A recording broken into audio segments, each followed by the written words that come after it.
33 करोड़ देवी देवताओं की जय बोलते हो तो वो 33 करोड़ देवी देवता हमारे त्रेता के अंत तक पहुंचे हो जाते हैं।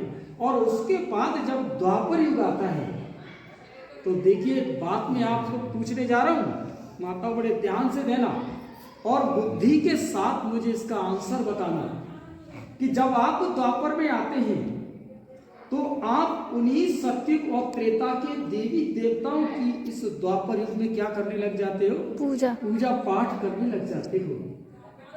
पूजा पाठ करने लगते हो तो द्वापर से पूजा पाठ शुरू हो जाती है और कलयुग के अंत तक आते आते आप पेड़ पौधों के साथ साथ आप अनेक प्रकार के गंगा स्नान इत्यादि में जाने लगते हैं।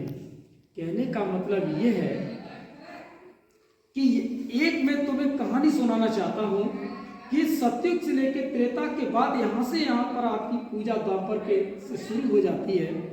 उसका कारण क्या था, क्यों पूजा करने लगे, उसका कारण क्या है, मैं आपको एक कहानी बता रहा हूं कि एक बकरियों को पालने वाला था जो बकरियों को पालता था और उन्हीं बकरियों में वो एक शेर का बच्चा ले आया और उसने भी लाकर के शेर के बच्चे को भी उन बकरियों में छोड़ दिया। जैसे बकरियां खाती थी वैसे शेर का बच्चा भी खाने लगा। वो भी बाहर घूमने जाती थी तो वो भी शेर का बच्चा भी उनके साथ घूमने जाता था। जैसे वो घास फूस खाती थी उस शेर का बच्चा भी घास फूस खाने लगा। अंतराल के बाद समय बदला तो वो शेर का बच्चा भी कैसा हो गया, बड़ा हो गया। अब उन बकरियों को चुगाने वाला एक दिन उन बकरियों को चराते चराते एक जंगल के किनारे पहुंचा और वो जंगल में एक शेर रहता था। तो जंगल वाले शेर ने जब देखा कि हमारा भाई बकरियों में जो शेर तो घूम रहा था तो उसने देखा कि हमारा भाई आज ये घूम किस में रहा है, लगता है इसे कुछ भी पता नहीं है।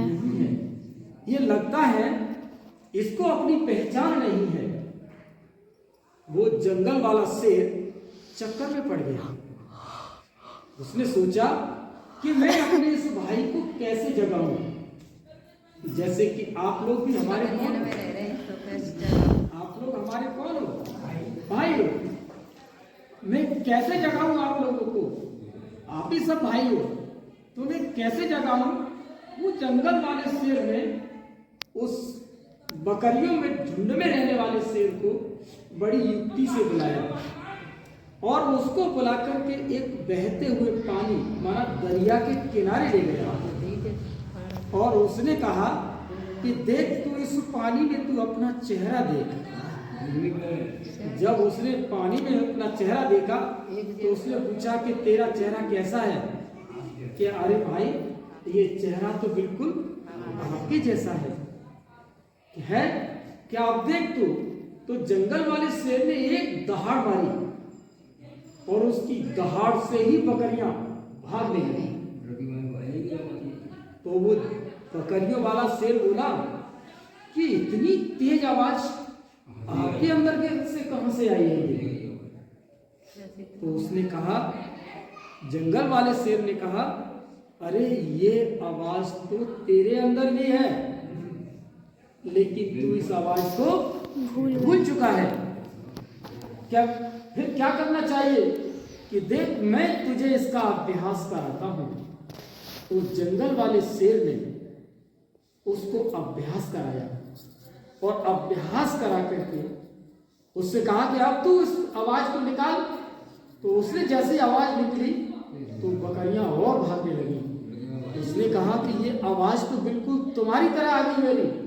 अरे कि वो आवाज तो तेरे अंदर थी लेकिन तू उस आवाज को भूल गया था क्योंकि तेरे ऊपर रंग का संग पड़ गया था कि जैसे बकरियां मेले आती थी वैसे जंगल वाला शेर भी मेले आने लगा।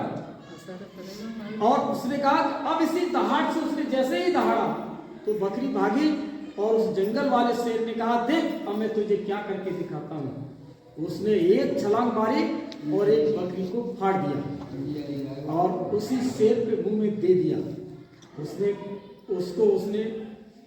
प्रयोग किया और उसको बड़ा आनंद आया और उसने कहा कि अब तू ऐसा ही करके दिखा।